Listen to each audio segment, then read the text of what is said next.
Okay, let's get started. As I said, this is our August 2014 Tips and Tricks training webinar for SendMyAd. We run these every month, and we'd be delighted to have you join us each month. We try to come up with topics that are interesting, maybe a little more advanced, things that maybe show little known features or little understood features. And we also would be very happy to have your feedback on topics for next month. So please feel free to email those to us. Today we're going to cover configuring publisher approvals, setting up sales representatives, which is a relatively new feature, report customization. We're going to focus on the canned reports, the stock reports that we have, and how you can tailor those to best fit you. In a future webinar, we'll talk about a newer feature that gives you the ability to do output of list views within the application. So that's more of a lightweight reporting. But today we're going to focus on the stock ones that you notice in your dashboard. We're also going to give a high-level overview today of pre-flight options and the pre-flight reports that you'll see in your files.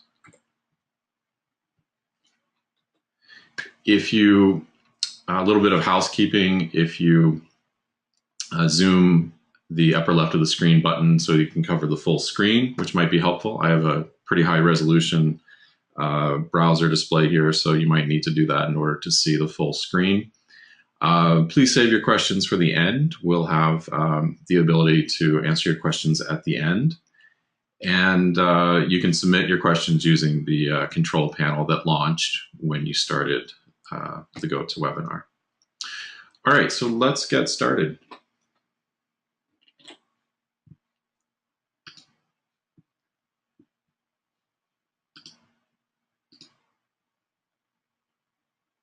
Okay, I've logged in as a publisher in SendMyAd, and I'm going to take you through how to set up publisher approvals. Now, this can be kind of a confusing topic because there are actually a couple of places where publisher approvals can be configured, and you have to understand how those two places work together.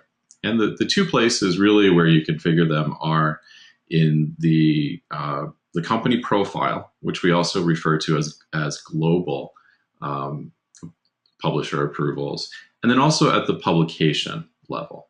The main thing to remember here is that the publication level approvals override the global ones. So it's a good way for you to set up exceptions if that fits in your workflow.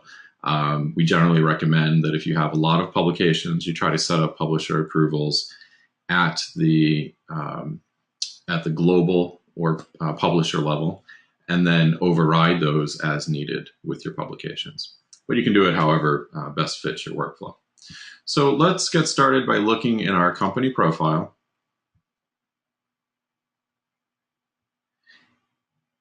And you'll see we have a lot of sections here, but the one we're interested in is approval cycle setup. And you can see that right there. Now, the main configuration here is in this button. We configure approval cycles. And you'll see that we have across the top a row of tabs.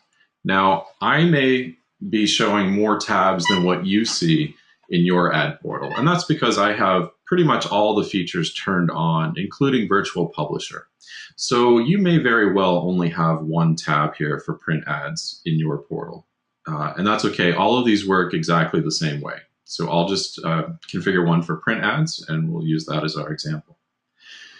There are some settings here that apply to all of the approvals that you configure for print ads. And that's the approvals must happen in order. And if they are going to be done in order, whether or not we want to send an email notification as each cycle is approved.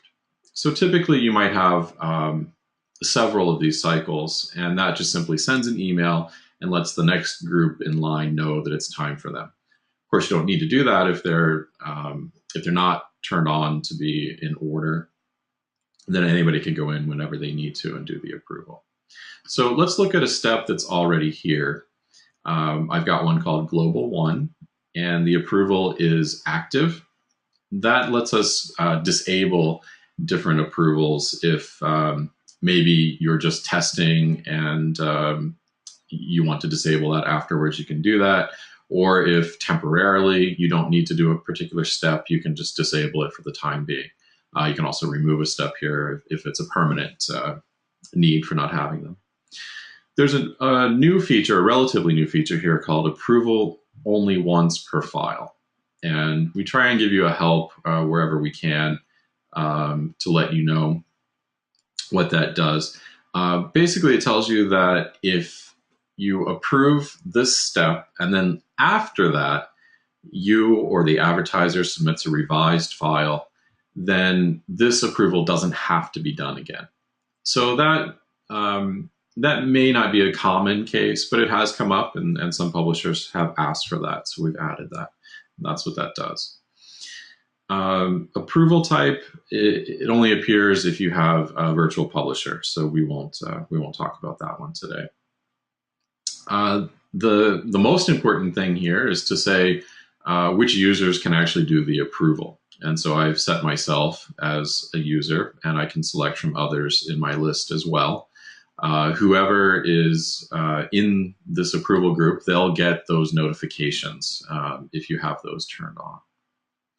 Now below that, a lot of times people never scroll down here to see this next section, and that is that you can assign a couple different things to happen before an approval step is allowed. And so the common ones are to be sure that a materials ID or a booking number is filled out before this approval can be done. So you'll actually get a message, and I'll try and show that later. You'll actually get a message saying that you need to fill out the appropriate bit of data there before you can approve. The other one is specialized. If you happen to have the soft proof module turned on, you can require that the file be soft proofed as part of an approval process.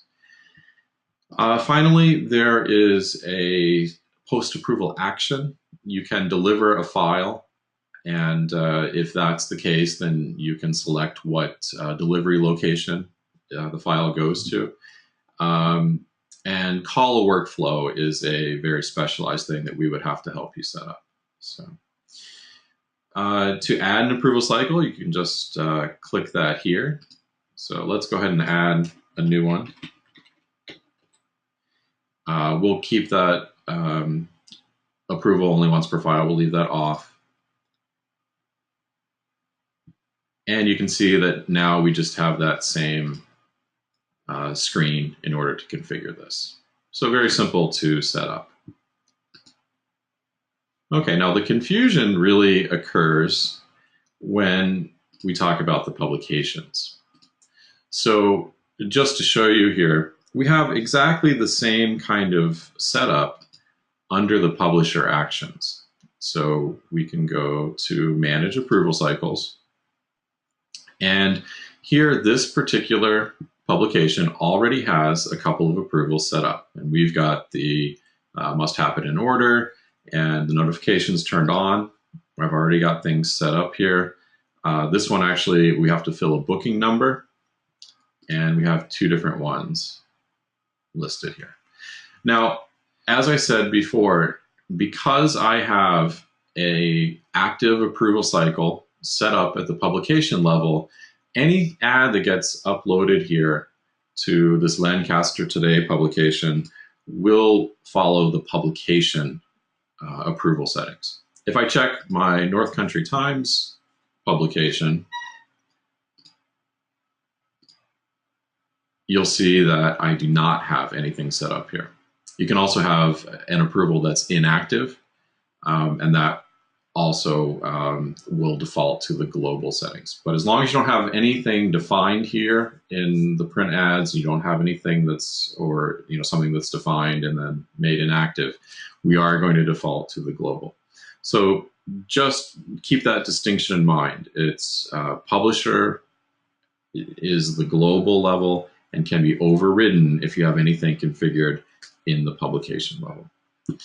All right, well, let's stop talking about that and let's actually take a look at how that works in practice. So we've got our print ads here, and I've got a couple staged up. So I have one that is at the North Country Times level, publication, and it's sitting at the publisher approval.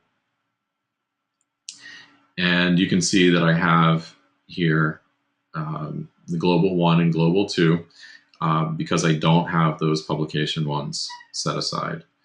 So if I hit approve, it asks me if I want to approve it. That's fine, yes.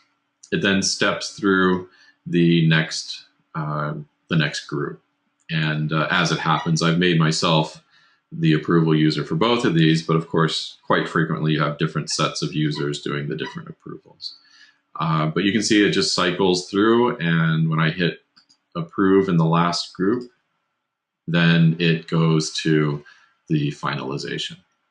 And that is really a good way to think of publisher approvals. It's this extra step that sits between the advertiser who does the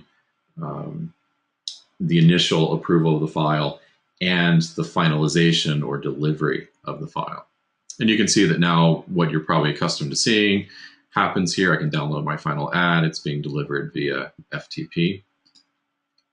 As most of you are publisher users and probably maybe you're not familiar with how an advertiser experiences this.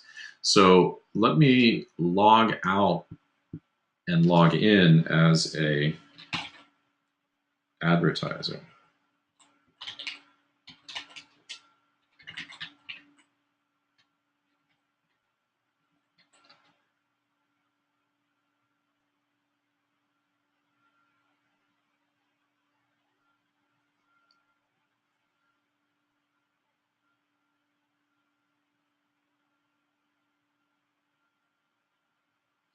Okay, I have that same ad here that we saw as a publisher because I uploaded this ad yesterday.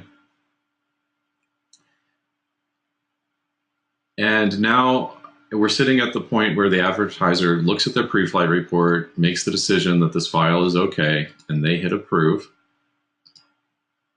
And when they do that, rather than getting to the point where they can download their file, their finished file, it's going to tell them that it's been received by the publisher.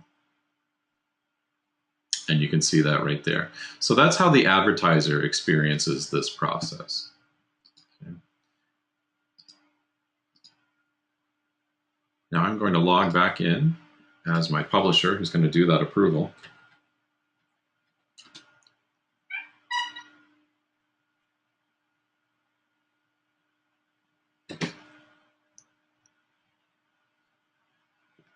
There's my ad. It's sitting at the publisher approval. And I'm going to just point out that I don't have a booking number for this ad, but my color approval has been set to require that. So, and it tells me that it actually requires a minimum length of 5 characters, which you can configure. So let me add something there and approve it. And there we go. All right, now that, just to point that out in the configuration, that was in my Lancaster today. Remember, we override the global defaults there. There's my color approval. And remember, there was my step to fill the booking number, and there's a configure button there. And sure enough, there's where my minimum length goes.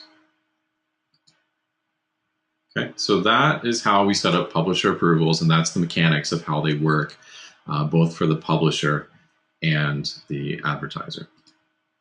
It's actually fairly simple to set up. It's just keeping that distinction in mind between our publisher and our global or publisher level, or publication levels. Okay.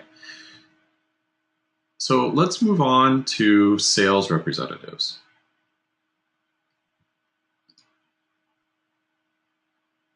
This is a new feature, or relatively new feature, and it all is configured in groups. So let's add a group, and I'm going to call this the sales rep group. Okay. Now there's an area that you might not have noticed before because it was added pretty recently, and that's this group type area over here. There's a little drop down, and you can see that there's this add sales rep group. Okay. And that lets us know that anybody that gets assigned to this becomes a sales rep according to the system, and that's used in a couple different places.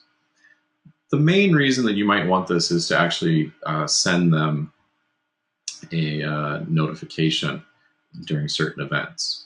Now, groups can subscribe to different types of events where they get notifications. So you can say that you want your sales reps in this group to know when a print ad has been uploaded.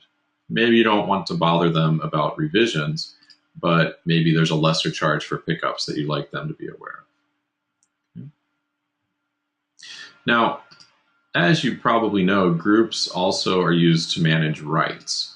And you can certainly manage the rights for all of these users here if you like. But very often, they'll be assigned their rights through their other logins, through the other groups that their login might belong to.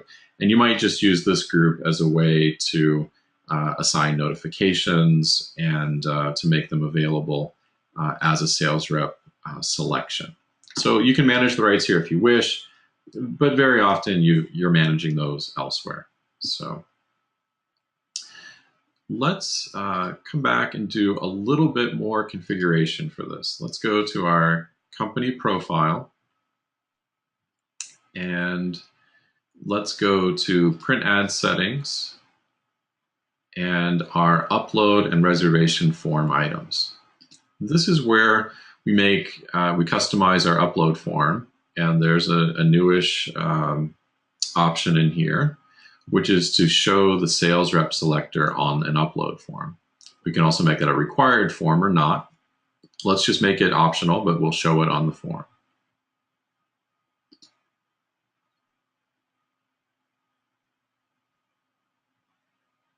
Okay, now let's scroll down to Add Details View. And there's a new option that sales reps can only see ads assigned to them. Very often that makes sense to keep the accounts separated. So you can turn that on or off if you wish. Okay, and let's scroll down to print ad notifications. And here's one that's specific for sales rep. Notify the sales rep when an ad reservation is created. Okay, so that can be turned on as well. Okay, let's actually go back to our upload form and see if our menu is there.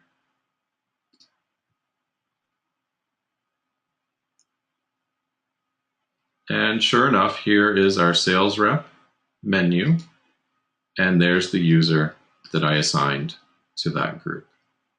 Okay, so this now will be assigned to whatever ad I upload, and it will trigger those notifications for all of those users who are in the sales rep group, as well as this particular sales rep who's been assigned.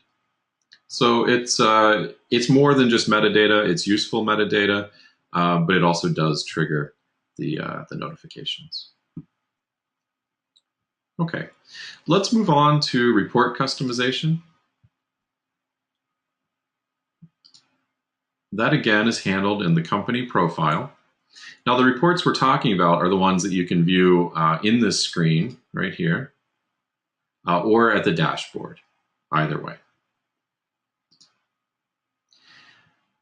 And what we do is we go to customizable reports, you can see that we have our list of reports here. And if we click, the ads per issue extended info is one of the most common reports to run. Let's take a look at that one.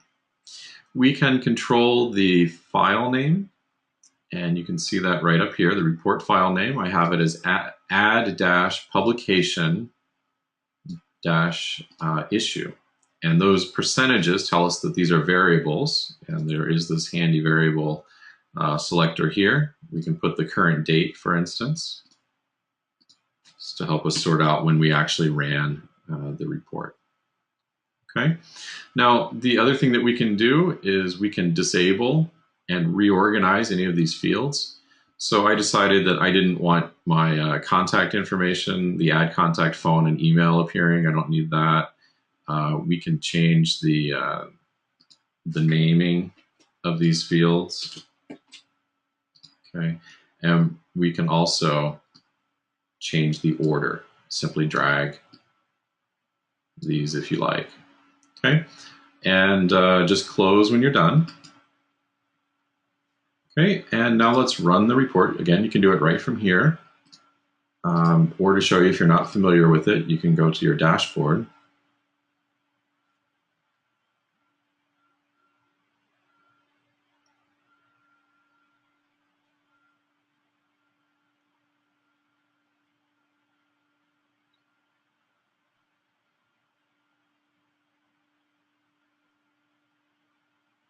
Sorry, it's taking a moment to show my dashboard.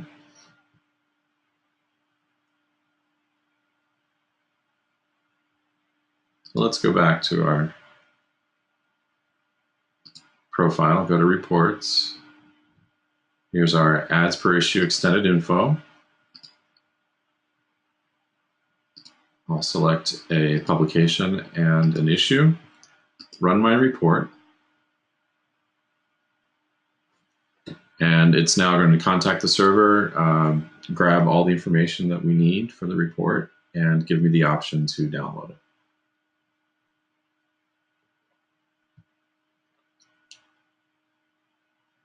Okay, here's my report. You'll notice the name. It's exactly how I configured it.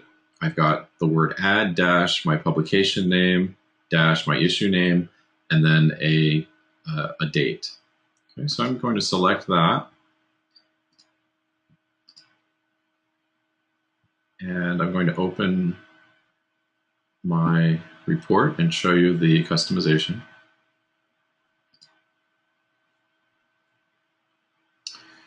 Okay, so a couple things to point out.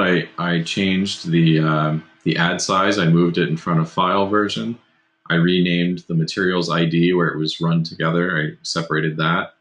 And you can see that my ad contact information does not appear. I have the name, but I don't have the email and all of that.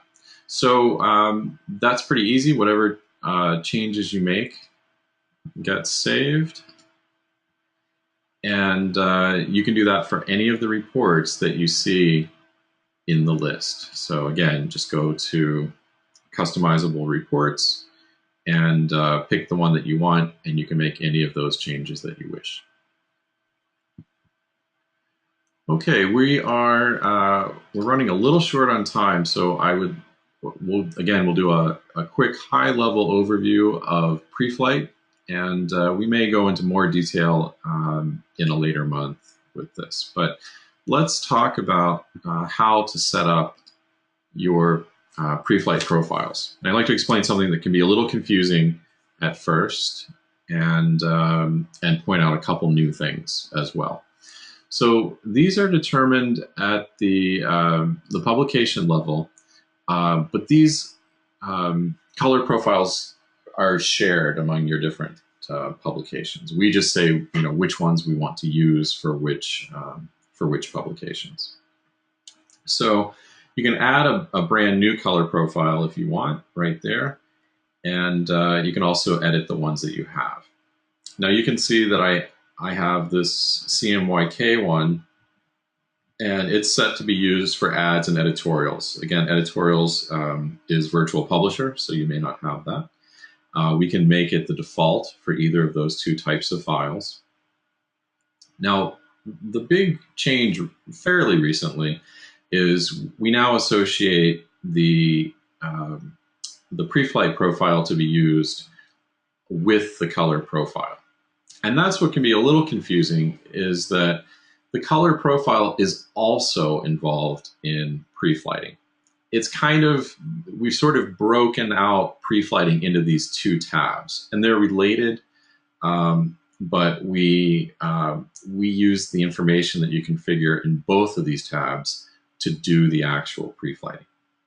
So here you select what pre-flight profile you want to use. In this case, we're using one called 2003 Convert, and we'll come to that in a moment. We are going to do the output intent, the default, and we've added some options here. This is what output intent will be set in our resulting PDF X1A file. And these options here, we can add to these, but it's something that we have to set up. So if you want something specific to appear in this menu, please contact support and ask us about that. Okay, this is a very important option, converting all colors to CMYK. Don't convert color or change to grayscale. Okay. Now, we're not going to go through everything here, but I just want to point out that the mechanics of this is just simply to select how we handle each of these events. So as we find, of course, CMYK channels is usually what we're aiming for, but RGB, you can choose to ignore that, and we'll try our best to convert it to CMYK for you, or warn the user and let them know that it's a problem, and they may want to think about revising the file themselves, or you can flat out reject it. And if we detect RGB in the file, that's it. The user, it's rejected. The user will have to supply a new file. Okay, and that is how all of these work. You've got an ignore, a warn, and an error level. Okay. Now the Preflight profile, as I said, we're using one called 2003 Convert. So if I switch to my Preflight profiles, we've got 2003 Convert right here. This is this change notice that we talked about just a moment ago, that we now actually associate the Preflight profiles with the color profile. They're treated as kind of one package, so that's why we have that selector there. A very important setting is the output format, and you can choose between X1A 2001, which is a PDF 1.3 file. The 2003 variant is a 1.4. So the main difference there is how transparencies are handled. We also have, a while ago, we added X4 output as well. So if that's of interest, you can try that. Some of these pre-flight settings, again, we have the warn, ignore, reject model for each of these. Some give you a little more customization. So the trim size, we have like a tolerance, same with the bleed size checking, as well as checking your images. You can say that if they're very, very small images, they don't have to meet your standards for resolution.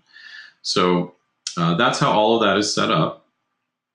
And then just to see the result, if you go into an ad that has been pre-flighted, this is where the report information is coming from. So if we take a look at, any of these.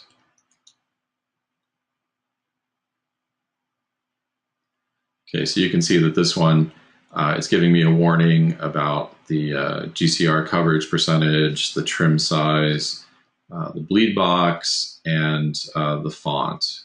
And you can see that based on the safety that I have set up for my ad size, this actually falls outside of that. So, and that highlights, of course, in the preview, as you can see those little boxes. So that's where that stuff is created and maintained. The Preflight report gives you some help where possible, and we try and give you information to help the advertiser help themselves with these and be able to supply a good file. All right, if we have any questions, please let me know in the chat.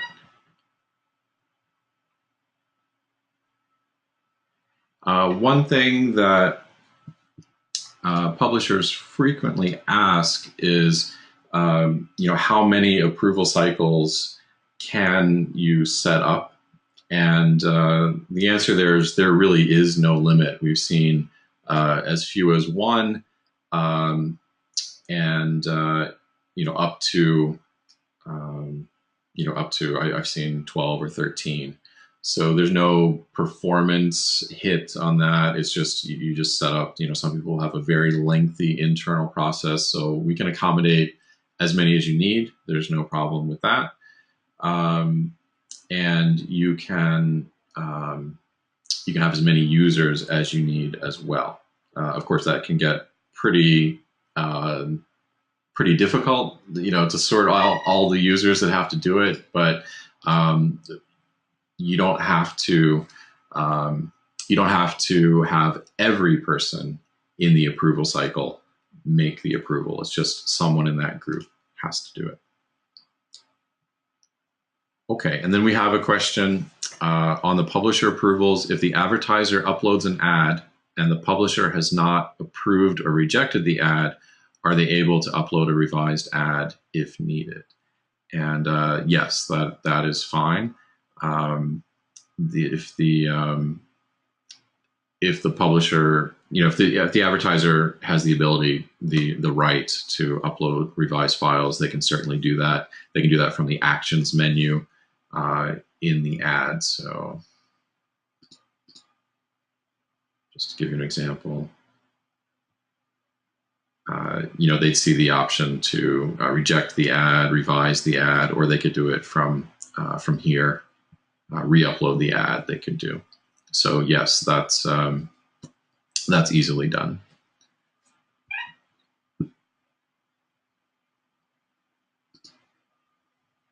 Okay, and then another question that has come up is with the sales reps, there's an option we have, which we actually talked about, I believe, last month in our tips and tricks, was being able to manage publications at a group level.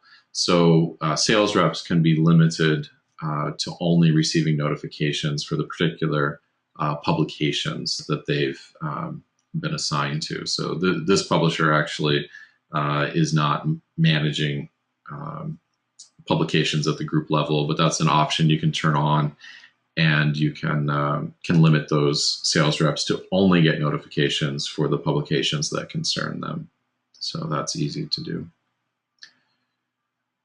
All right, well, it looks like that's our questions. I want to thank each of you for attending today, and would encourage you to please come back next month and send us either at support or through your sales rep at SendMyAd any suggestions you might have for topics that you'd like to cover. We're happy to go through anything that would be of interest to you.